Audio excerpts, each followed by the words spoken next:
I awakened in a pool of mild chemical reaction. I stood up then in the darkness and felt what it was drain slowly from my ankles and fingertips. It felt like thousands of lesser hands weaving small flags beneath my skin.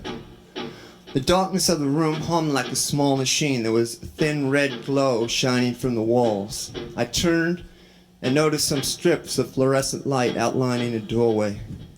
Felt along there for a switch. There was a button instead shaped like a V. I saw I was in a photographer's darkroom. The liquid I had woken in now almost totally dissolved across my skin. It must have been some agent used in the developing process. I searched over myself to check for damaging effects. There were no burns apparently, though my veins glowed a metallic silver. I ran my forearms under some warm water, but it only seemed to sharpen the effect. I figured I'd come back to it later. I began to take a look around. I found a drawer in a metal cabinet with my lover's name on it. I forced the lock and withdrew the contents, a box of color slides she had once taken of her ex-husband. There was a dozen of them, each with the same pose of him leaning naked against the trunk of a lavender Bentley. They obsessed me immediately. I emptied them into my jacket pocket and returned the box to the drawer, leaving it open. Pushed another V-shaped button and took an 8-seat jet back to the city. I never liked this man. I once read in my lover's diaries the methods he used in bed to please her. What I read haunted me many months. It reached such a clarity beneath my eyes when I lay beside her in the darkness that for 16 weeks I could not bring myself to touch her skin. It forced her to return to him each Sunday morning, and when I discovered this, I led her out one evening to the beryllium flats and with a shovel dug a place for her to rest. When the time came that I wanted her back, I realized that she had many months before forgotten how to breathe. I know guitar voodoo. I learned it from a woman with white hair in the hills above Kingston, who all day slit open the crowns of oranges and raised them above her head for the sun to drink. At night, one day each month, she gathered the dry, pale skins in mounds and left them for the full moon to push back beneath the earth. This cycle gave her great powers, and because I one day taught her the proper way to sharpen the blade on her knife, she gave some power to me. She opened the case of my guitars and placed 6 fingertips of the pickups beneath the strings. She made a tea from the dried orange leaves on the fire and taught me the way of guitar voodoo. When I got to my apartment with the photographs that night, I placed them in a plain glass bowl. I lifted from the dresser the porcelain sphere the white-haired mistress had given me 1 year past. I knew that this was the time. The scent from the thick golden substance inside was sweet and true, like a child breathing. This was a byproduct of what the sun itself had one day left behind for me. With my adrenaline rising, a slow heat turned like a fist beneath my heart. My hands tightened for the power. I poured the substance into the bowl over the squares of processed celluloid containing his image. When the last drop rolled out, I put down the sphere, and though it served no purpose for the ceremony, I danced 1 hour before I slept.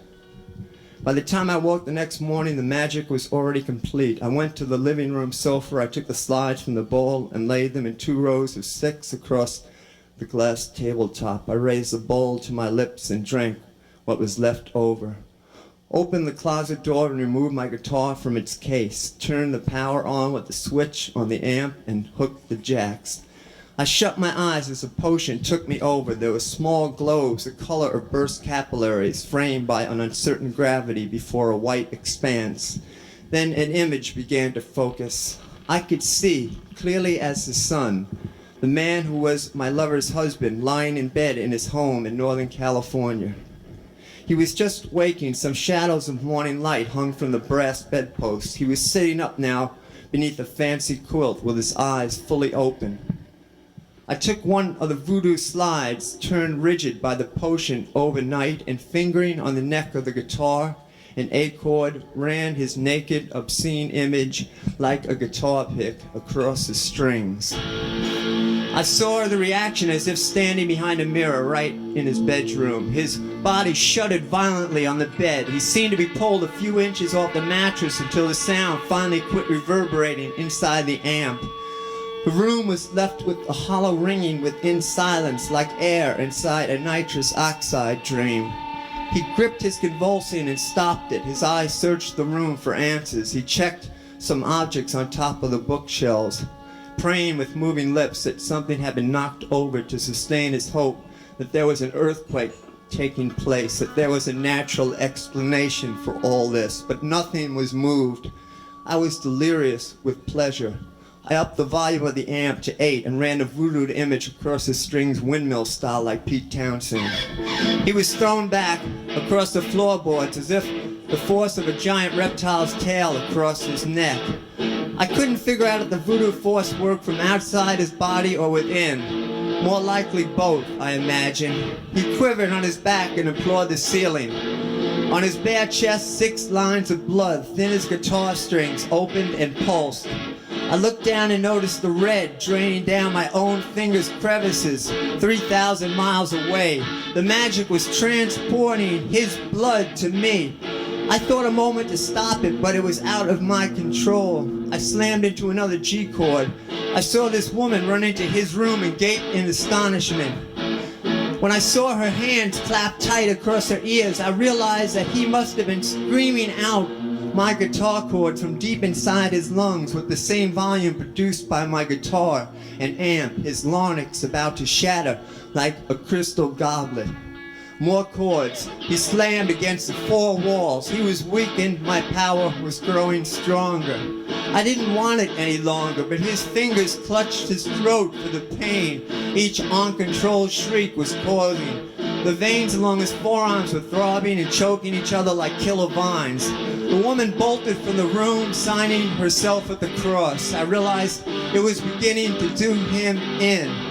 The building tension of the strings at E forced the lines of blood across his chest to spurt like steam from split valves.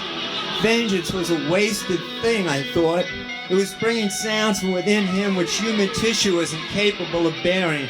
I slapped my hand across the pickups to snuff the sound. I wiped the sweat and blood from the glass tabletop and leaned over to switch off the power in the amp. There was a last image of his body dropping limp and unconscious to the stunned floorboards of the room. I opened my eyes, I undid my belt buckle, and I slept for days. Thank you.